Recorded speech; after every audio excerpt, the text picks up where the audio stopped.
Good morning ಸ್ನೇಹಿತರೆ, ಮತ್ತೊಂದು ವಿಡಿಯೋಗೆ ಸ್ವಾಗತ. ಈಗ ಟೈಮ್ ಬಂದ್ಬಿಟ್ಟು ಮಾರ್ನಿಂಗ್ 7 o'clock ಆಗಿದೆ. ಸೊ ಇವತ್ತೇನಪ್ಪ ಅಂತಂದರೆ ಇನ್ಫಾರ್ಮೇಷನು ಮೇಯ್ನಾಗಿ ಒಂದು ಫಾರ್ಮರ್ ಏನಪ್ಪ ಫಾರ್ಮಿಂಗಲ್ಲಿ ಓನ್ಲಿ ಫಾರ್ಮಿಂಗು, ಬೇರೆ ಇನ್ನೇನೂ ಇಲ್ಲ. ಸೊ ಬರೀ ಫಾರ್ಮಿಂಗಲ್ಲಿ 20 lakhs ಒಂದು ವರ್ಷಕ್ಕೆ 20 ಲಕ್ಷ ಇನ್ವೆಸ್ಟ್ಮೆಂಟ್ ಬಿಟ್ಟು ಮಾಡ್ಬೋದು ಅನ್ನೋದೇ ಒಂದು ಚಾಲೆಂಜು. ಸೊ ಇವತ್ತಿಂದ ಚಾಲೆಂಜ್ ವಿಡಿಯೋ ಸ್ಟಾರ್ಟ್ ಆಗುತ್ತೆ. ಸೊ ಏನೇ ಖರ್ಚು ಬಂದ್ರೂ ಎಲ್ಲ ಬರ್ದಿರ್ತೀನಿ, ನಾನೇನು ಮಿಸ್ ಮಾಡಿರಲ್ಲ. ಸೊ ಏನೇನು ಔಷಧಿಗೆ ಇನ್ವೆಸ್ಟ್ಮೆಂಟ್ ಮಾಡ್ತೀನಿ, ಏನೇನು ಫರ್ಟಿಲೈಸರ್ಸ್ ತೊಗೊಬರ್ತೀನಿ, ಸೊ ಎಲ್ಲ pin to pin investment. So daily ಏನಿದೆ ಸೊ ಅದನ್ನು ಅಪ್ಲೋಡ್ ಮಾಡ್ತೀನಿ. ಸೊ 20 ಲಕ್ಷ ಇನ್ವೆಸ್ಟ್ಮೆಂಟ್ ಬಿಟ್ಟು 20 ಲಕ್ಷ ಸಂಪಾದನೆ ಮಾಡಬೇಕು ಒಂದು ವರ್ಷಕ್ಕೆ. ಸೊ ಅದನ್ನ ಚಾಲೆಂಜ್ ತೊಗೊಂಡಿದ್ದೀನಿ. ಸೊ ಎಲ್ಲರೂ ಈ ವಿಡಿಯೋಸ್ಗೆ ಸಪೋರ್ಟ್ ಮಾಡ್ತೀರಾ ಅಂದ್ಕೊತಿದ್ದೀನಿ. ಸೊ ಆದಷ್ಟು ಒಂದೊಂದು ಲೈಕ್ ಮಾಡಿಬಿಡಿ, ವೀಡಿಯೋಸ್ಗೆ ಒಂದು ಸಬ್ಸ್ಕ್ರೈಬ್ ಮಾಡ್ಕೊಳ್ಳಿ, ಮತ್ತು ಆದಷ್ಟು ಒಂದು ಸ್ವಲ್ಪ ಜನಕ್ಕೆ ಶೇರ್ ಮಾಡಿ. ಯಾಕೆಂದರೆ ರೈತರು ಎಷ್ಟೋ ಜನ ಹೇಳ್ತಾರೆ, ಸೊ ರೈತರು ಕಡಿಮೆ ದುಡ್ಡು ಸಂಪಾದನೆ ಮಾಡೋದು, ಸೊ ರೈತರಿಗೆ ಏನು ಸಿಗಲ್ಲ ಸೊ ಅನ್ನೋದು ಒಂದು ಇಂಟೆನ್ಷನ್ ಆಗಿಬಿಟ್ಟಿದೆ ಎಷ್ಟೋ ಜನಕ್ಕೆ. ಸೊ ಅದಕ್ಕೋಸ್ಕರ ಸೊ ಇವತ್ತು 20 lakhs ಚಾಲೆಂಜ್ ಮಾಡ್ತಿರೋದು. ಸೊ ಒಂದು ವರ್ಷಕ್ಕೆ 20 ಲಕ್ಷ. ಸೊ ಸಾಫ್ಟ್ವೇರ್ ಕಂಪ್ನಿ ಎಂಪ್ಲಾಯೀಸ್ಗೆ 20 lakhs ಪ್ಯಾಕೇಜ್ ಬರುತ್ತಲ್ಲ, ಸೊ ಅದೇ ಥರ ನೆನ್ಕೊಳ್ಳಿ. ಸೊ 20 lakhs ಅಂದರೆ ಒಂದು ತಿಂಗಳಿಗೆ ನಿಮಗೆ ಏನಿಲ್ಲ ಅಂದರೂ 2 ಲಕ್ಷ, 1.25 ಲಕ್ಷ ಬರಬೇಕು ಒಂದು ಮಂತ್ಗೆ. ಸೊ ಅದನ್ನು ಯಾವ ಥರ ಮಾಡೋದು ಅಂತಂದ್ಬಿಟ್ಟು ಇವತ್ತಿಂದ ಸ್ಟಾರ್ಟ್ ಮಾಡೋಣ. ಮತ್ತು ನಮ್ಮದು ಇದೊಂದೇ ಇಲ್ಲ, ಸೊ ದಾಳಂಬ್ರಿ ಮಾತ್ರನೇ ಇಲ್ಲ. ಸೊ ದ್ರಾಕ್ಷಿ ಇದೆ, ರೋಸ್ ಇದೆ. ಸೊ ತೋರಿಸ್ತೀನಿ ಬನ್ನಿ.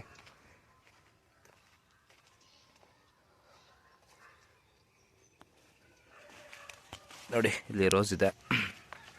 ಸೊ ಇಲ್ಲಿ ಶಾಮಂತಿಗೆ ಇದೆ. ಸೊ ಶಾಮಂತಿಗೆ ಗಿಡ ಉಣಿ ಇವತ್ತಿಗೆ ಕರೆಕ್ಟಾಗಿ 6 days ಆಗಿದೆ. ಸೊ ರೂಟ್ ಝೋನ್ ಆ್ಯಕ್ಟಿವೇಷನ್ಗೆ ಸ್ವಲ್ಪ ಡ್ರಂಚಿಂಗ್ ಕೊಡಬೇಕು. ಸೊ ನೆನ್ನೆ ಕೊಡಬೇಕಿತ್ತು, ನೆನ್ನೆ ವರ್ಕ್ ಇದ್ದಿದ್ದರಿಂದ ಸೊ ದ್ರಾಕ್ಷಿಗೆ ಸ್ಪ್ರೇ ತೊಗೋಬೇಕಿತ್ತು. ಸೊ ಅದರಿಂದ ಸೊ ಇವತ್ತು ನೆನ್ನೆ ಕೊಡೋಕ್ಕಾಗಲಿಲ್ಲ. ಸೊ ಇವತ್ತು 100% ಕೊಡ್ತೀನಿ. ಸೊ ಯಾವ ಥರ ಕೊಡ್ತೀನಿ ಏನೋ ಅಂತ ಅದನ್ನು ವಿಡಿಯೋ ಮಾಡ್ತೀನಿ. ಸೊ ಇದು ಬಂದ್ಬಿಟ್ಟು ರೋಸ್ ಬಂದ್ಬಿಟ್ಟು ಮೆರಾಬಲ್ ವೆರೈಟಿ. ಸೊ 750 ಪ್ಲ್ಯಾಂಟ್ಸ್ ಇದೆ. ಸೊ ಮತ್ತು ಲೈಟಿಂಗ್ ಮಾಡಿದ್ದೀನಿ. ಸೊ ಲೈಟಿಂಗ್ ಏನಕ್ಕೆ ಅಂತಂದರೆ ಸೊ ಗಿಡ ಈಗ ಚಳಿಗೆ ಜಾಸ್ತಿ ಆಗೋಲ್ಲ, ದೊಡ್ಡದಾಗಲ್ಲ, ಮತ್ತು ಫೋಟೋಸಿಂಥಸಿಸ್ ಆಗೋಲ್ಲ. ಮತ್ತು ಬೆಳಕು ಇದಾಗುತ್ತೆ, ಅಂದರೆ ಕತ್ಲಾಗ್ಬಿಡುತ್ತೆ ರಾತ್ರಿ ಸಂಜೆ. ಸೊ 6 o'clockಗೆ ಫುಲ್ ಕ್ಲೀನಾಗಿ ಕತ್ಲಾಗ್ಬಿಟ್ಟಿರುತ್ತೆ. ಸೊ ಅದಕ್ಕೋಸ್ಕರ ಸೊ ಡೇ ಜಾಸ್ತಿ ಇದ್ದಷ್ಟು ಸ್ವಲ್ಪ ಗಿಡ ಚೆನ್ನಾಗುತ್ತೆ. ಸೊ ಅದಕ್ಕೋಸ್ಕರ ಲೈಟಿಂಗ್ ಕೊಟ್ಟಿರೋದು. ಸೊ ಬನ್ನಿ ದ್ರಾಕ್ಷಿ ತೋಟಕ್ಕೆ ಹೋಗೋಣ. ಸೊ ದ್ರಾಕ್ಷಿ ತೋಟದ ಸ್ವಲ್ಪ ಕೆಲಸ ಇದೆ. ಸೊ ಗಾಳಿ ಔಷಧಿ ಹೊಡಿಬೇಕಿತ್ತು. ಸೊ ಅಲ್ಲಿ ಹೋಗಿ ಮತ್ತೆ ಸಿಗ್ತೀನಿ. ಸೊ ನಮ್ಮ ದ್ರಾಕ್ಷಿ ತೋಟದ ಹತ್ರ ಹೋಗ್ತಾಯಿದ್ದೀನಿ. ಸೊ ನೋಡಿ ಫುಲ್ಲು ಹೆಂಗಿದೆ ಅಂದರೆ ಮಂಜು. ಸೊ ಆಲ್ಮೋಸ್ಟ್ 7:30 ಆಗೋಗಿದೆ. ಸೊ 7:30 ಆಗಿದ್ರೂ ಫುಲ್ ಮಂಜಿದೆ, ಫುಲ್ ಕೋಲ್ಡ್ ಇದೆ. ಸೊ ಟೆಂಪ್ರೇಚರ್ ಜಾಸ್ತಿ ಕಡಿಮೆ ಇದೆ. ಸೊ ಆಲ್ಮೋಸ್ಟ್ ಒಂದು 15 ಡಿಗ್ರಿ ಏನೋ ಇರ್ಬೋದು ಅನಿಸುತ್ತೆ, 15-16 ಡಿಗ್ರಿ ಅನಿಸುತ್ತೆ. ಸೊ ಮೊನ್ನೆ ಲಾಸ್ಟ್ 3 days ಬ್ಯಾಕು 13 ಡಿಗ್ರಿಗೆ ಬಂದಿತ್ತು. ಸೊ ಅವತ್ತಂತೂ ಫುಲ್ ಕೋಲ್ಡು. ಸೊ ಆಚೆ ಸಹ ಓಡಾಡೋಕ್ಕಾಗ್ತಿರಲಿಲ್ಲ. ಮನೆಯಲ್ಲೇ 8 ಗಂಟೆವರೆಗೂ ಮನೇಲೇ ಇದ್ದಿದ್ದಾಗೋಯ್ತು. ಸೊ ಆ ಥರ ಕೋಲ್ಡ್ ಬೀಳೋದ್ರಿಂದ ಸೊ ದ್ರಾಕ್ಷಿಗೆ ಸ್ವಲ್ಪ ರೋಗಗಳು ಜಾಸ್ತಿ. ಸೊ ಸೆನ್ಸಿಟಿವ್ ಜಾಸ್ತಿ. ಸೊ ಎಲೆ ಎಲ್ಲ. ಸೊ ಅದಕ್ಕೋಸ್ಕರ ದ್ರಾಕ್ಷಿಗೆ ಸ್ಪ್ರೇಯಿಂಗ್ಸು ಡೈಲಿ ತೊಗೊತಾನೆ ಇದ್ದೀವಿ. ಸೊ ಒಂದು ದಿವಸನೂ ಮಿಸ್ ಮಾಡಿಲ್ಲ. ಸೊ ನೋಡಿ, ನಮ್ಮ ಕಡೆ ಎಲ್ಲ ಆಲ್ಮೋಸ್ಟ್ ದ್ರಾಕ್ಷಿ ಮತ್ತು ದಾಳಂಬ್ರಿನೇ ಇದೆ. ಸೊ ಒಂದಷ್ಟು ರೋಸ್ ಸಿಗುತ್ತೆ. ಮತ್ತು ಈ ನಡುವೆ ಎಲ್ಲ ಏನಾಗಿದೆ, ಸೊ ಹುಳ ಮೇಯಿಸೋರೆಲ್ಲ ಏನಾಗಿದೆ, ಸ್ಪ್ರೇಯಿಂಗ್ಸ್ ಹೋಗ್ತಾ ಇರುತ್ತೆ. ಸೊ ದ್ರಾಕ್ಷಿದು ಮತ್ತು ದಾಳಂಬ್ರಿ ಇದೆಲ್ಲ. ಸೊ ಬ್ಲೋವರ್ಸ್ ಇಲ್ಲಿ ಹೊಡೆಯೋದ ಕಾರಣ ಫುಲ್ಲು ಹೈಟಿಗೆ ಹೋಗುತ್ತೆ ಬ್ಲೋವರಲ್ಲಿ. ಆಲ್ಮೋಸ್ಟ್ ಒಂದು 10-15 ಮೀಟರ್ಸ್ ಹೈಟ್ ಹೋಗೋದ್ರಿಂದ ಸೊ ಗಾಳಿಗೆಲ್ಲ ಹೋಗ್ಬಿಟ್ಟು ಔಷಧಿಗೆ ಸೊ ಸೊಪ್ಪು ಮೇಲೆ ಬೀಳುತ್ತೆ. ಸೊ ಹುಳುಗಾಗ್ತಾರಲ್ಲ ಸೊಪ್ಪು, ರೇಷ್ಮೆ ಸೊಪ್ಪು. ಸೊ ಆ ಸೊಪ್ಪು ಮೇಲೆ ಬಿದ್ದು ಸೊ ಎಷ್ಟೋ ಜನ ಹುಳು ಮೇಸೋದು ಬಿಟ್ಬಿಟ್ಟಿದ್ದಾರೆ. ಸೊ ಆ ಮೇಸೋದು ಬಿಟ್ಬಿಟ್ಟು ಎಲ್ಲ ಹೂವು ಹಾಕೊಂಡಿದ್ದಾರೆ. ಸೊ ಶಾಮಂತಿಗೆ ಸೊ ಅದರಿಂದ ಸ್ವಲ್ಪ ಶಾಮಂತಿಗೆದು ಸ್ವಲ್ಪ ರೇಟ್ಗಳೆಲ್ಲ ಕಡಿಮೆ ಆಗಿದೆ. ಸೊ ಲಾಸ್ಟ್ ಇಯರ್ ಪರವಾಗಿಲ್ಲ. ಸೊ ಅದ್ರ ಲಾಸ್ಟ್ ಇಯರು ಶಾಮಂತಿಗೆ ರೇಟ್ ಇರಲಿಲ್ಲ. ಸೊ ಅದಕ್ಕೆ ಮುಂಚೆ ವರ್ಷನಲ್ಲಿ ರೇಟ್ ಕಡಿಮೆ ಇತ್ತು. ನಾನು 4 yearsಲ್ಲಿ ಹಾಕಿದೆ. ಸೊ 4 yearsಗೆ ಮುಂಚೆ ಚೆನ್ನಾಗಿತ್ತು ರೇಟು. ಒಂದು ವರ್ಷ ಫುಲ್ಲು ಸಖತ್ತಾಗಿತ್ತು. ಸೊ ಅದಾದಮೇಲೆ ನೆಕ್ಸ್ಟ್ ವರ್ಷದಿಂದ ಫುಲ್ ಡೌನ್ ಆಗಿಬಿಡ್ತು. ಸೊ ನೆಕ್ಸ್ಟ್ ವರ್ಷ ಕೇಳೋರೇ ಇರಲಿಲ್ಲ. ಸೊ ಫಸ್ಟಲ್ಲಿ ಆಲ್ಮೋಸ್ಟ್ 150 ಎಬೋನೇ ಸಿಕ್ತು 1 kg ಮೇಲೆ ನಮಗೆ. ಸೊ ಲಾಸ್ಟಿಗೆ ಏನಾಯಿತು ಅಂತಂದರೆ 20 ರೂಪೀಸು 30 ರೂಪೀಸ್ಗೂ ಬಂದುಬಿಟ್ಟು. ಸೊ ಅದ್ರ ನೆಕ್ಸ್ಟ್ ವರ್ಷ. ಸೊ ಆ ಥರ ನಮ್ಮ ರೈತರು ಏನು ಅಂತಂದರೆ ಮೇಯ್ನಾಗಿ ಸೊ ಒಂದು ಬೆಳೆಗೆ ಯಾವುದಾದ್ರೂ ಒಬ್ರಿಗೆ ರೇಟ್ ಸಿಕ್ತು ಅಂತಂದರೆ ಸೊ ಎಲ್ಲ ಅದನ್ನೇ ಹಾಕೋದು. ಸೊ ನೋಡಿ ಇದೇ ನಮ್ಮ ದ್ರಾಕ್ಷಿ ತೋಟ. ಸೊ ಗಾಡಿ ನಿಲ್ಲಿಸಿ ಮತ್ತೆ ಸಿಗ್ತೀನಿ. ಸೊ ನೋಡಿ ದ್ರಾಕ್ಷಿ ತೋಟಕ್ಕೆ ಬಂದೆ. ಸೊ ದ್ರಾಕ್ಷಿ ನೋಡಿ ಚಿಗುರೆಲ್ಲ ಯಾವ ಥರ ಇದೆ ಅಂತ. ಸೊ ಗೊನೆ ಎಲ್ಲ ಕಾಣಿಸ್ತಿದೆ ಒಂದೊಂದು, ಪರವಾಗಿಲ್ಲ. ನೋಡಿ ಇಲ್ಲಿ ಕಾಣಿಸ್ತಿದೆ ಗೊನೆ ನೋಡಿ. ಸೊ ಗೊನೆ ಎಲ್ಲ ಹತ್ತಿದೆ, ಪರವಾಗಿಲ್ಲ. ಇದು ಈ ವೆರೈಟಿ ಬಂದ್ಬಿಟ್ಟು ಶರದ್ ವೆರೈಟಿ ಅಂತ. So seedless, so black colour ಬರುತ್ತಲ್ಲ, ಸೊ ಅದು ಫಸ್ಟ್ ಇದರಲ್ಲಿ. ಸೊ ಶರಿತ ಕೃಷ್ಣ ಅಂತ ಇದ್ದಿದ್ದು. ಸೊ ಅದು ಬಂದ್ಬಿಟ್ಟು ಫುಲ್ ಲೆಂತ್ ಬರುತ್ತೆ, ಜಮುನೆಳ್ಳೆ ಥರ ಬರುತ್ತೆ ಲೆಂತು ಮತ್ತು ಇದೆಲ್ಲ. ಸೊ ಅದಿದ್ದು. ಸೊ ಈಗ ಏನಾಗಿದೆ ಅಂದರೆ ಸೊ ಅದನ್ನು ತೆಗೆದುಬಿಟ್ಟು, ಸೊ ಅದು ಗಿಡ ಹಳೇದಾಯಿತು. ಸೊ ಅದಕ್ಕೆ ತೆಗೆದುಬಿಟ್ಟು ಶರದ್ ಅಂತ ಇದೆ. So normal. ಸೊ ಶರದಲ್ಲಿ ಸೀಡ್ಲೆಸ್ಸೇ, ಅದು ಸೀಡ್ಲೆಸ್ಸೇ, ಇದು ಸೀಡ್ಲೆಸ್ ವೆರೈಟಿನೇ. ಸೊ ಶರಿತ ಕೃಷ್ಣ ಅಂದರೆ ಸೊ ಲೆಂತ್ ಬರ್ತಿತ್ತು. ಸೊ ಜಮುನೆಳ್ಳೆ ಥರ ಲೆಂತ್ ಬರ್ತಿತ್ತು. ಸೊ ಇದು ಸ್ವಲ್ಪ ಲೆಂತ್ ಬರಲ್ಲ, ಗುಂಡು ಬರುತ್ತೆ.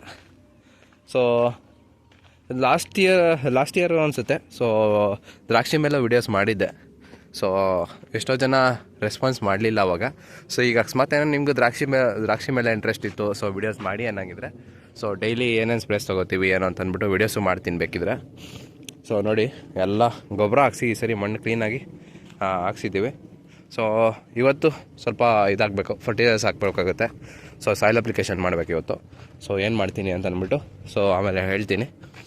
ಮತ್ತು ಇದು ಬಂದ್ಬಿಟ್ಟು ರೆಡ್ ಲೋ ವೆರೈಟಿ. ಸೊ ಅಂಟೆಲ್ಲ ಕಟ್ಟಿಸಿದ್ವಿ.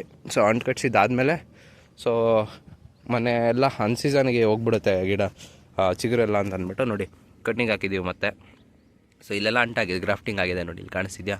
ಸೊ ಗ್ರಾಫ್ಟ್ ಆಗಿ ಸೊ ಬೆಳೆಸ್ಕೊಂಡಿದ್ವಿ ಗಿಡ. ಸೊ ಬೆಳೆಸ್ಕೊಂಡಿರೋವನ್ನ ಮತ್ತೆ ಕಟ್ಟಿಂಗ್ ಹಾಕ್ಕೊಯ್ತೀವಿ. ಯಾಕೆಂದರೆ ಒಂದೇ ಸರಿ ಎಲ್ಲ ಕ್ಲೀನಾಗಿ ಹಬ್ಬಿಸ್ಕೊಳ್ಳೋದಕ್ಕೆ ಸೊ ಸರಿಯಾಗುತ್ತೆ ಅಂತ ಅಂದ್ಬಿಟ್ಟು. ಸೊ ಇದೊಂದಿದೆ. ಸೊ ಇದೊಂದು ಸ್ಟೇಜ್ ಇದೆ. ನೆಕ್ಸ್ಟ್ ಇನ್ನೊಂದು ಸ್ಟೇಜಿಗೆ ತೋರಿಸ್ತೀನಿ ಬನ್ನಿ. ಸೊ ಇದಕ್ಕೂ ಕೆಂಪು ಮಣ್ಣು, ಸೊ ಗೊಬ್ಬರ, ಹಿಂಡಿ ಎಲ್ಲ ಹಾಕಿದ್ದೀವಿ ನೋಡಿ. ಎಲ್ಲ ರೆಡ್ ಸಾಯಿಲ್ ಕಾಣಿಸ್ತಿದ್ಯಾ. ಸೊ ಎಲ್ಲ ಕೆಂಪು ಮಣ್ಣು ಏನಕ್ಕೆ ಓಡಿಸೋದು ಅಂದರೆ ರೂಟ್ ಝೋನ್ ಆ್ಯಕ್ಟಿವೇಶನ್ ಚೆನ್ನಾಗುತ್ತೆ ಮೇಯ್ನಾಗಿ. ಸೊ ಕೆಂಪು ಮಣ್ಣಲ್ಲಿ ಸ್ವಲ್ಪ ಮೈಕ್ರೋ ನ್ಯೂಟ್ರಿಯೆಂಟ್ಸ್ ಚೆನ್ನಾಗಿರುತ್ತೆ. ಸೊ ಅದಕ್ಕೋಸ್ಕರ ನಾವು ಕೆಂಪು ಮಣ್ಣು ಉಡಿಸಿರೋದು. ಸೊ ಓಡಿಸ್ತಾ ಇರಲಿಲ್ಲ ಮೊದಲು. ಸೊ ಈಗ ಸ್ವಲ್ಪ ಕೆಂಪು ಮಣ್ಣು, ಯಾಕಂದರೆ ಸ್ವಲ್ಪ ಸಾಯಿಲು ಇದು ಸ್ವಲ್ಪ ಹಳೇದಾಗಿರುತ್ತೆ. ಸೊ ಹೊಸ ಸಾಯಿಲ್ ಸಿಕ್ಕರೆ ಚೆನ್ನಾಗಿರುತ್ತೆ ಅಂತ ಅಂದ್ಬಿಟ್ಟು ಇದು ಮಾಡಿದ್ದೀವಿ ನೋಡಿ. ಇಲ್ಲೂ ಒಂದಿದೆ. ಸೊ ಇದು ಬಂದ್ಬಿಟ್ಟು ಈಗ ಗ್ರಾಫ್ಟಿಂಗ್ ಆಗಿರೋದು ಸದ್ಯಕ್ಕೆ ಕಾಣಿಸ್ತಿದ್ಯಾ, ಹೊಸ್ದಾಗಿ ಗ್ರಾಫ್ಟಿಂಗ್ ಆಗಿರೋದು. ಸೊ ಈಗ ನೋಡಿ ಬುಡ್ಡೆ ಹತ್ತಾ ಇದೆ, ಕಾಣಿಸ್ತಿದ್ಯಾ. ಸೊ ಈಗೆಲ್ಲ ಬುಡ್ಡೆ ಹತ್ತಾ ಇದೆ ಇದು. ಸೊ ಇದಕ್ಕೆ ಸೊ ಡೈಲಿ ಸ್ಪ್ರೇಯಿಂಗ್ಸ್ ಏನಿಲ್ಲ. ಸೊ ಡೇ ಬೈ ಡೇ ತೊಗೋತಾ ಇದ್ದೀವಿ. ಸ್ವಲ್ಪ ಎಲ್ಲ ಓಪನ್ ಆಗೋ ಟೈಮ್ ಬಂತು. ಸೊ ಈ ಥರನೇ ಮಂಜು ಹಿಡ್ಕೊಂಡಿತ್ತು ನೋಡಿ, ಯಾವ ಥರ ಕಾಣಿಸ್ತಿದೆ. ಎಲ್ಲ ಹನಿಗಳು ಹೆಂಗೆ ನಿಂತ್ಕೊಂಡಿದೆ ಕಂಬಿ ಮೇಲೆ ಅಂತ ನೋಡಿ. ಈ ಥರ ಮಳೆ ಥರ ನಿಂತ್ಕೊಂಡಿದೆ. ಸೊ ಇಷ್ಟೆಲ್ಲ ಇಬ್ಬನಿ ಬಿತ್ತು ಅಂತಂದರೆ ಸೊ ದ್ರಾಕ್ಷಿಗೆ ಸ್ಪ್ರೇಯಿಂಗ್ಸ್ ತೊಗೊಳ್ಳೇಬೇಕು. ಸೊ ಯಾಕಂದರೆ ಡೌನಿ ಮಿಲ್ಟಿ ಕಂಟ್ರೋಲ್ ಬರೋಲ್ಲ. ಒಂದು ಸರಿ ಬಿತ್ತು ಅಂದರೆ ಕಂಟ್ರೋಲ್ ಬರೋಲ್ಲ. ಸೊ ಈ ಸರಿ ಒಂದು ಪ್ಯಾಚು ಬೀಳದೆ ಇರೋ ಥರ ನೋಡ್ಕೊಂಡಿದ್ದೀವಿ. ಸೊ ಲಾಸ್ಟ್ ಇಯರ್ ಸ್ವಲ್ಪ ಜಾಸ್ತಿ ಪ್ರಾಬ್ಲಮ್ ಕೊಟ್ಬಿಡ್ತು. ಸೊ ಅದಕ್ಕೋಸ್ಕರ ಇದಕ್ಕೆ ಏನು ಬೀಳದೆ ಇರೋ ಥರ, ಸೊ ರೋಗ ಬೀಳದೆ ಇರೋ ಥರ ನೋಡ್ಕೊಬೇಕು. ಸೊ ಅದಕ್ಕೆ ನೋಡ್ಕೊತಾ ಇದ್ದೀವಿ. ಸೊ ಇದು ಸದ್ಯಕ್ಕೆ ಹಬ್ಬಿರೋ ತೋಟ ನೋಡಿ. ಎಲ್ಲ ಈಗ ಬಡ್ ಮೂಮೆಂಟ್ ಆಗ್ತಾಯಿದೆ. ಸೊ ಕಾಣಿಸ್ತಿದ್ಯಾ. ಸೊ ಎಲ್ಲ ಈಗ ಸ್ಟಾರ್ಟ್ ಆಗಿದೆ ಬಡ್ ಮೂಮೆಂಟ್ ಆಗೋದಕ್ಕೆ. ಸೊ ಇದು ಬಂದ್ಬಿಟ್ಟು ಶರದ್ದು. ಸೊ ಮೇಲೇದು ಇದೆಯಲ್ಲ, ಸೊ ಸೇಮು. ಸೊ ಅದಾದಮೇಲೆ ಕೆಳಗಡೆ ಇರೋದು ಬಂದುಬಿಟ್ಟು ಸೊ ಅಲ್ಲಿ ಚಿಗುರು ಬಂದಿರೋದು ಕಾಣಿಸ್ತಿದೆಯಲ್ಲ, ಸೊ ಅದು ರೆಡ್ ಲವ್ ಅಂತ ವೆರೈಟಿ. ಸೊ ರೆಡ್ ಕಲರ್ ಬರುತ್ತೆ. ಸೊ ಹಣ್ಣು ದಪ್ಪ round shape, seed with seed variety ಇದು ಮತ್ತು ಅವೆರಡು ತೋಟ ತೋರಿಸೋದ್ನಲ್ಲ. ಸೊ ಒಂದು ಚಿಕ್ಕದಾಗಿ ಒಂದು ಗ್ರಾಫ್ಟ್ ಮಾಡಿರೋದು, ಒಂದು ಗ್ರಾಫ್ಟ್ ಕಟಿಂಗ್ ಹಾಕಿರೋದು. ಸೊ ಅವೆರಡು ಬಂದುಬಿಟ್ಟು ಇದು ನೋಡಿ. ಇದರಲ್ಲಿ ಎಲ್ಲೋ ಒಂದೊಂದು ಗೊನೆ ಚಿಕ್ಕದಾಗಿ ಕಾಣಿಸ್ತಾ ಇದೆ. So red ಲವಲ್ಲಿ. ಸೊ ಇದು ಸ್ವಲ್ಪ ಕ್ರಾಪ್ ಫೇಲ್ಯೂರ್ ಲೆಕ್ಕಕ್ಕೆ ಬಂತು. ಯಾಕಂದರೆ ಒಂದು 50-50 ಕ್ರಾಪ್ ಇದು. 50% ಬಂದಿದೆ, 50% ಬಂದಿಲ್ಲ. ಸೊ ಈಗೆಲ್ಲ ತೆಗಿಬೇಕು, ಮತ್ತು ಸಿಕ್ಕೆಲ್ಲ ಕ್ಲೀನಾಗಿ ತೆಗೆಸಿ ನೋಡಿ. ಎಲ್ಲೊಂದು ಗೊನೆ ಕಾಣಿಸ್ತಾ ಇದೆ. ಸೊ ಇದರಲ್ಲಿ ಏನಿಲ್ಲ, ನಮಗೆ ಇದೊಂದು ಫುಲ್ ಕಡ್ಡಿ ಇದೆಯಲ್ಲ. ಸೊ ಇಲ್ಲಿ ಈ ಕಡೆ ಕಂಬಿಯಿಂದ ಫುಲ್ ಈ ಕಡೆ ಕಂಬಿವರೆಗೂ ಒಂದು 5ರಿಂದ 6 ಗೊನೆ ಬಂದರೆ ಸಾಕು. ಅಂದರೆ ಒಂದು ಚಿಗುರಿಗೆ ಒಂದು ಗೊನೆ ಬಂದರೆ ಸಾಕು, ಒಂದು ಕಡ್ಲಿಗೆ ಒಂದು ಗೊನೆ ಬಂದುಬಿಟ್ರೆ ಸಾಕು. ಸೊ ಜಾಸ್ತಿ ಆಗೋಗುತ್ತೆ ಅದೇ. ಸೊ ನೋಡಿ ಯಾವ ಥರ ಅನಿಸುತ್ತಿದೆ ಅಂದರೆ ಮಂಜು. ಸೊ ಈ ಥರ ಬಿದ್ದಾಗ ಕಂಪಲ್ಸರಿಯಾಗಿ ಸ್ವಲ್ಪ ಸ್ಪ್ರೇ ತೊಗೊಳ್ಳೇಬೇಕಾಗತ್ತೆ. ನೆನ್ನೆ ಸ್ಪ್ರೇ ತೊಗೊಂಡಿದ್ದೆ.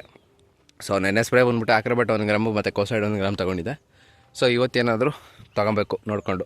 ಸೊ ಲಾಸ್ಟ್ 2 ಡೇಸ್ 3 ಡೇಸಲ್ಲಿ ಏನೇನು ತೊಗೊಂಡಿದ್ದೀವಿ ನೋಡಬೇಕು. ಸೊ ಅದಾದಮೇಲೆ ಮುಂದಕ್ಕೆ ಇದು ಮಾಡ್ಕೋಬೇಕಾಗತ್ತೆ. ನೋಡಿ ಈ ಥರ ಸಿಕ್ ತೆಗಿಬೇಕಾಗತ್ತೆ. ಕಾಣಿಸ್ತಿದ್ಯಾ? ಇಲ್ಲಿ ಏನಿಲ್ಲ, ಕ್ಲೀನಾಗಿ ಸಿಕ್ ತೆಗ್ದಿದ್ದೀವಲ್ಲ. ಸೊ ಈ ಥರನೇ ಸಿಕ್ ತೆಗಿಬೇಕಾಗತ್ತೆ. ಸೊ ಗೊನೆಗಳಿರೋವು ಬಿಟ್ಟಿರ್ತೀವಿ. ಸೊ ಗೊನೆ ಇಲ್ಲದೆ ಇರೋವು ಏನೂ ಬಿಟ್ಟಿರಲ್ಲ. ಸೊ ಇಲ್ಲ ಅಂದರೆ ಗೊನೆ ಬಂದಿರೋಲ್ಲ ಒಂದೊಂದು. ಸೊ ಆ ಥರದ್ದು ಇದು ಮಾಡಿರ್ತೀವಿ. ನೋಡಿ ಇಲ್ಲಿ ಗೊನೆ ಇದೆ, ಸೊ ಅದಕ್ಕೆ ಬಿಟ್ಟಿದ್ದೀವಿ. ನೋಡಿ ಇಲ್ಲಿ ಕಾಣಿಸ್ತಾ ಇದೆಯಾ ಗೊನೆ? ಸೊ ಅಲ್ಲೊಂದು ಬಿಟ್ಟಿದ್ದೀವಿ. ಸೊ ಈ ಥರ ಸಿಕ್ಕೆಲ್ಲ ಕ್ಲೀನಾಗಿ ತೆಗಿಬೇಕಾಗುತ್ತೆ. ಸೊ ಇದಕ್ಕೂ ಮತ್ತು ಸಾಯಿಲ್ ಅಪ್ಲಿಕೇಶನ್ ಮಾಡಬೇಕು. ಸೊ ಇದು ಫಸ್ಟು ಮೇಲೆ ಚಿಗುರು ಬಂದಿದೆಯಲ್ಲ ಅದು ಮತ್ತು ಇದು. ಸೊ ಎರಡೂ ಒಂದೇ ಸರಿ ಪ್ರೂನಿಂಗ್ ಆಗಿರೋದು. ಪ್ರೂನಿಂಗ್ ಎಲ್ಲ ಮಾಡಿ ಪೇಸ್ಟ್ ಆಗಿ ಸೊ ಇಷ್ಟು ಮಾತ್ರ ಇದೆ. ಸೊ ಚಿಗುರೆಲ್ಲ ಈಗೆಲ್ಲ ಕರೆಕ್ಟಾಗಿ ಸಿಕ್ ತೆಗಿಯೋ ಸ್ಟೇಜು. ಸೊ ಸಿಕ್ಕೆಲ್ಲ ತೆಗಿಸ್ಬೇಕಾಗತ್ತೆ. ಸೊ ಇದು ಇಷ್ಟು ಮಾಡಬೇಕು. ಮತ್ತು ನೆಕ್ಸ್ಟ್ ಈಗ ಏನು ಅಂತಂದರೆ ಸೊ ಕಳೆ ಔಷಧಿ ಹೊಡಿಬೇಕು. ಸೊ ಈ ಕಡೆ ಅರ್ಧ ಮುಗ್ದಿದೆ. ಸೊ ಅರ್ಧ ಮುಗಿಸಿದ್ದೀನಿ. ಸೊ ಇನ್ನು ಅರ್ಧ ಈ ಕಡೆ ಇದೆ. ಸೊ ಈ ಕಡೆ ಇಷ್ಟು ಒಂದು 10 ಲೈನ್ ಇದೆ. ಸೊ ಒಂದು 2 ಡ್ರಮ್ ಆದರೆ ಸಾಕು ಅನಿಸುತ್ತೆ. ಸೊ ಹೊಡಿಯೋವಾಗ ಸಿಗ್ತೀನಿ ಬನ್ನಿ. ಸೊ ಈಗ ಕಳೆ ಔಷಧಿ ಹೊಡಿತಿರೋದು ಬಂದ್ಬಿಟ್ಟು ಸೊ ಬಾಸ್ತಾ ಅಂತ. ಸೊ ಎಷ್ಟು ಮಾಡ್ಕೊಂಡಿದ್ದೀನಿ ಅಂದರೆ ಸೊ ಒಂದು 2 ml ಎಕ್ಸ್ಟ್ರಾ ಹಾಕ್ಕೊಂಡಿದ್ದೀನಿ. ಸೊ 10 ml ಪರ್ ಲೀಟ್ರ್ ಇರೋದಿದ್ದು. ಸೊ 12 ml ಏನು ಮಾಡ್ಕೊಂಡಿದ್ದೀನಿ ಅಂದರೆ ಸೊ ಈಗ ಸ್ವಲ್ಪ ಇಬ್ಬನಿ ಇರುತ್ತೆ, ಸ್ವಲ್ಪ ಪರ್ಸೆಂಟೇಜ್ ಕಡಿಮೆ ಆಗ್ಬೋದು ಅಂತ ಅಂದ್ಬಿಟ್ಟು ಸೊ ಈಗ 12 ml ಬಾಸ್ ಹಾಕ್ಕೊಂಡು ಸ್ಪ್ರೇ ತೊಗೊತಾ ಇರೋದು. ಸೊ ಈಗ ಸ್ಪ್ರೇ ತೊಗೊಂಡ್ರೆ ಏನು ಅಂತಂದರೆ ಸೊ ನೋಡಿ ಹೊಗೆ ಮುಂದೆ ಹೋಗಲ್ಲ, ಕ್ಲೀನಾಗಿ ಗಿಡದ ಮೇಲೆ ಕುತ್ಕೊಳ್ಳುತ್ತೆ. ಸ್ವಲ್ಪ ಲೇಟ್ ಆಯಿತು ಅಂದರೆ ಸೊ ತಿರುಗಿ ಮತ್ತೆ ಗಾಳಿ ಜಾಸ್ತಿ ಆಯಿತು ಅಂದರೆ ಸೊ ಎಲ್ಲ ಬುಡ್ಡೆ ಮೇಲೆ ಮೂವ್ ಆಗ್ತಿದೆಯಲ್ಲ. ಸೊ ಈ ತೋಟದಲ್ಲಿ ಸೊ ಎಲ್ಲ ಬುಡ್ಡೆ ಗೊತ್ತುಬಿಡುತ್ತೆ. ಸೊ ಅದಕ್ಕೋಸ್ಕರ ಈ ಥರ ಸ್ಪ್ರೇ ತೊಗೊತಾ ಇರೋದು. ಸೊ ಇದು ಸ್ವಲ್ಪ ಚೆನ್ನಾಗಿ ನೆನೆಸಿದ್ರೆ ಹೋಗುತ್ತೆ, ಇಲ್ಲಾಂದರೆ ಹೋಗೋದೇ ಇಲ್ಲ. ಸೊ ಈ ಗಿಡ ಸೊ ಅದಕ್ಕೋಸ್ಕರ ಜಾಸ್ತಿ ನೆನೆಸ್ಬೇಕಾಗುತ್ತೆ. ಇನ್ನು ಮಿಕ್ಕಿದ್ದೆಲ್ಲ ಸೊ ಮೊಳಕೆ ಕಾಣಿಸುತ್ತಲ್ಲ, ಸೊ ಅಂಥವಕ್ಕೆಲ್ಲ ಸುಮ್ಮನೆ ಈ ಥರ ಸ್ಪ್ರೇ ತೊಗೊಂಡೋಗ್ಬಿಟ್ರೆ ಸಾಕು. ನೋಡಿ ಇಂಥ ರಾಗಿ ಹುಲ್ಲಿಗೆ ಸ್ವಲ್ಪ ಚೆನ್ನಾಗಿ ನೆನೆಸ್ಕೋಬೇಕು. ಸೊ ನೋಡಿ ಈ ಥರ ಸ್ವಲ್ಪ ಬುಡಕ್ಕೆಲ್ಲ ಚೆನ್ನಾಗಿ ನೆನೆಸ್ತು ಅಂತಂದರೆ ಅದು ಹೊರ್ಟೋಗುತ್ತೆ. ಸೊ ಎಷ್ಟೋ ಕಡೆ ರಾಗಿ ಹುಲ್ಲು ಹೋಗಲ್ಲ ಅಂತಲೇ ಕಂಪ್ಲೇಂಟು.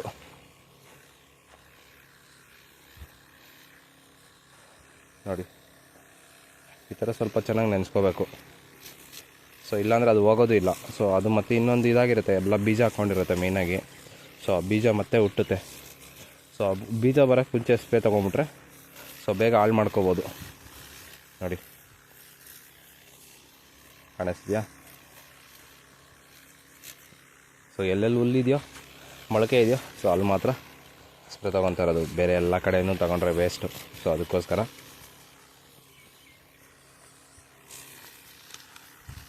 ಸೊ ಇದು ಸ್ಪ್ರೇ ಮುಗಿಸ್ಕೊಂಡು ಮತ್ತೆ ಬೇರೆ ಇದಿದೆ ಸಾಯಿಲ್ ಅಪ್ಲಿಕೇಶನ್ ಮಾಡಬೇಕು. ಸೊ ಆವಾಗ ಸೊ ಸಾಯಿಲ್ ಅಪ್ಲಿಕೇಶನ್ ತೊಗೊಂಬಂದು ಮತ್ತೆ ಸಿಗ್ತೀನಿ.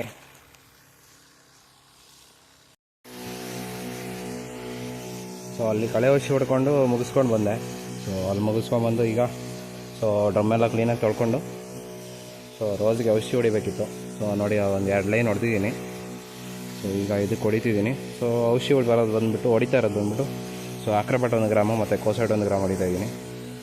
ಸೊ ಸ್ವಲ್ಪ ಕೊಳಪೆ ರೋಗ ಮತ್ತು ಚುಕ್ಕೆ ರೋಗ ಎಲ್ಲ ಜಾಸ್ತಿ ಸ್ವಲ್ಪ ಇತ್ತು. ಸೊ ಮೊನ್ನೆ ರಾಮಲ್ ಗೋಲ್ಡ್ ಅವ್ರದ್ದು ಸ್ವಲ್ಪ ಕಂಟ್ರೋಲ್ ಬಂದಿತ್ತು. ಸೊ ಈಗ ಸೊ ಆಕ್ರೋಬಾಟ್ ಕೋಸೈಡ್ ಮಾಡಿದ್ರೆ ಸೊ ಫುಲ್ ಕಂಟ್ರೋಲ್ಗೆ ಬರುತ್ತೆ. ಸೊ ಆಕ್ರೋಬಾಟ್ ಬಂದುಬಿಟ್ಟು ಸಿಸ್ಟಮ್ಯಾಟಿಕ್ ಫಂಗಿಸೈಡು. ಸೊ ಕೋಸೈಡ್ ಬಂದುಬಿಟ್ಟು ಕಾಂಟ್ಯಾಕ್ಟು. ಸೊ ಕೋಸೈಡ್ ಬಂದುಬಿಟ್ಟು ಕಾಪರ್ ಇರುತ್ತಲ್ಲ, ಸೊ ಚೆನ್ನಾಗಿ ಕೆಲಸ ಮಾಡುತ್ತೆ. ಸೊ ಎಲ್ಲ ರೋಗಗಳು. ಸೊ ಅದಕ್ಕೋಸ್ಕರ ಸೊ ಆಕ್ರೋಬಾಟು ಮತ್ತು ಕೋಸೈಡ್ ಮಾಡ್ತಾಯಿದ್ದೀನಿ. ಸೊ ನೋಡಿ ನಾನು ಔಷಧಿ ಸ್ಪ್ರೇ ತೊಗೊತಾ ಇರೋದು ಹೆಂಗಿದೆ ಅಂತಂದರೆ ಸೊ ಎಲ್ಲೂ ಸುರಿಬಾರ್ದು. ಸೊ ಸುರಿದ್ರೆ ವೇಸ್ಟ್ ಆಗುತ್ತೆ ಔಷಧಿ. ಸೊ ಅದಕ್ಕೋಸ್ಕರ ಸುಮ್ಮನೆ ಸ್ಮೋಕ್ ಬೀಳೋ ಥರ ಸೊ ಸ್ಪ್ರೇ ತೊಗೊತಾ ಇದ್ದೀನಿ. ಸೊ ಇದಕ್ಕೆ ನೆಕ್ಸ್ಟ್ ಹಂಗೆ ಡ್ರಂಚಿಂಗ್ ಕೊಡಬೇಕು. ಸೊ ಡ್ರಂಚಿಂಗ್ ಏನು ಕೊಡ್ತಿದ್ದೀನಿ ಏನು ಅಂತ ಅಂದ್ಬಿಟ್ಟು ಸೊ ತೋರಿಸ್ತೀನಿ ಈಗ. ಟೈಮ್ ಬಂದ್ಬಿಟ್ಟು 4:15 ಆಗಿದೆ. ಸೊ ಸ್ಪ್ರೇ ತೊಗೋತಾ ಇದ್ದೀನಿ. ಸೊ ದ್ರಾಕ್ಷಿ ಸ್ಪ್ರೇ ತೊಗೋಬೇಕಿತ್ತು. ಸೊ ಬೆಳಗ್ಗೆ ಹೇಳಿದ್ನಲ್ಲ, ಸೊ ಸ್ಪ್ರೇ ತೊಗೋಬೇಕಾಗುತ್ತೆ ಈ ತೋಟಕ್ಕೆ ಅಂತ. ಸೊ ಎಲ್ಲ ಬಡ್ ಮೂಮೆಂಟ್ಸು ಸ್ಟಾರ್ಟ್ ಆಗಿದೆ ನೋಡಿ, ಕಾಣಿಸ್ತಿದ್ಯಾ ನೋಡಿ, ಇನ್ನೊಂದು ಕಾಣಿಸುತ್ತೆ. ಸೊ ಇದರಿಂದ ಸೊ ಬಡ್ ಮೂಮೆಂಟ್ ಸ್ಟಾರ್ಟ್ ಆಗಿಬಿಟ್ಟಿದೆ. ಸೊ ಅದಕ್ಕೋಸ್ಕರ ಸ್ಪ್ರೇಸ್ ತೊಗೊಳ್ಳೇಬೇಕು ಅಂತ ಅಂದ್ಬಿಟ್ಟು ಸೊ ಬೆಳಗ್ಗೆ ಎಲ್ಲ ಚೆನ್ನಾಗಿ ಹಿಮ ಬಿದ್ದಿದೆ. ಸೊ ಆ ಬುಡ್ಡೆಯಲ್ಲಿ ನೀರು ನಿಂತ್ಕೊಂತು ಅಂದರೆ ಡೌನಿ ಬಿಲ್ಡ ಸ್ಟಾರ್ಟ್ ಆಗುತ್ತೆ. ಸೊ ಅದಕ್ಕೋಸ್ಕರ ಸ್ಪ್ರೇಸ್ ತೊಗೋತಾ ಇದ್ದೀನಿ ನೋಡಿ.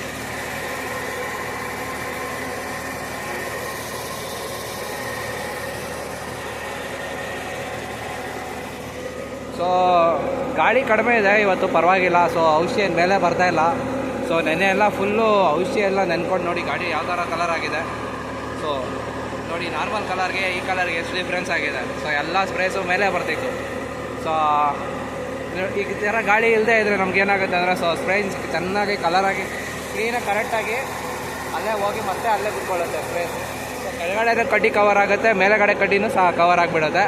ಸೊ ರೋಗ ಕಡಿಮೆ ಆಗುತ್ತೆ ಆದಷ್ಟು. ಸೊ ನೋಡಿ, ಈಗ ನಾರ್ಮಲಾಗಿ ಸೊ ಈ ತೋಟಕ್ಕೆ ಸ್ಪ್ರೇ ತೊಗೋಬೇಕು ಅಂದರೆ ಬೂಮರ್ ಅಂತ ಬರುತ್ತೆ. ಸೊ ನಾರ್ಮಲ್ ಬೂಮರಲ್ಲಿ ಬಂದುಬಿಟ್ಟು 300 ಲೀಟರ್ಸನ್ನು ತೊಗೋಬೇಕಾಗುತ್ತೆ ಸ್ಪ್ರೇ. ಸೊ ಅದು ಸೆಕೆಂಡ್ ಗೇರಲ್ಲಿ.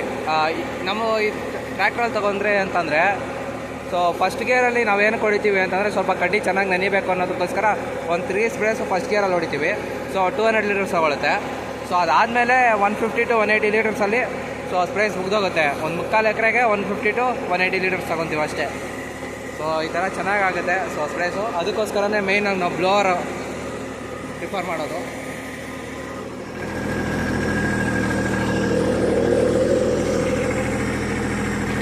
ಸೊ ನೋಡಿ ಯಾವ ಥರ ಹೋಗ್ತಾಯಿದೆ ಔಷಧಿ.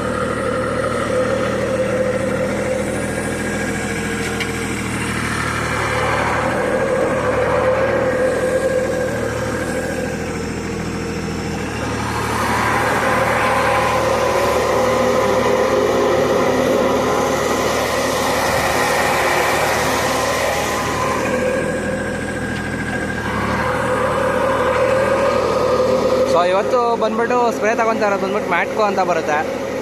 ಸೊ ಮ್ಯಾಟ್ಕೋ ಮತ್ತು ಕಾಪರ್ ಆಕ್ಸಿಕ್ಲೋರೈಡು ಸೊ ಎರಡು ಕಾಂಬಿನೇಷನ್ ಮಾಡ್ತಾಯಿದ್ದೀವಿ. ಸ್ವಲ್ಪ ಚೆನ್ನಾಗಿ ಕೋಟಿಂಗ್ ಆದಷ್ಟು ನಮಗೆ ಸೊ ರೋಗ ಅವಾಯ್ಡ್ ಆಗುತ್ತೆ. ಸೊ ಅದಕ್ಕೋಸ್ಕರ ಮ್ಯಾಟ್ಕೋ 2 ಗ್ರಾಮ್ಸು ಮತ್ತು ಕೋಸೈಡು ಕಾಪರ್ ಆಕ್ಸಿಕ್ಲೋರೈಡು ಬ್ಲೈಡೆಕ್ಸ್ ಅಂತ ಬರುತ್ತಲ್ಲ, ಸೊ ಅದು 2 ಗ್ರಾಮ್ಸ್ ಹಾಕ್ಕೊಂಡು ಸ್ಪ್ರೇಸ್ ತೊಗೊತಾ ಇದ್ದೀವಿ.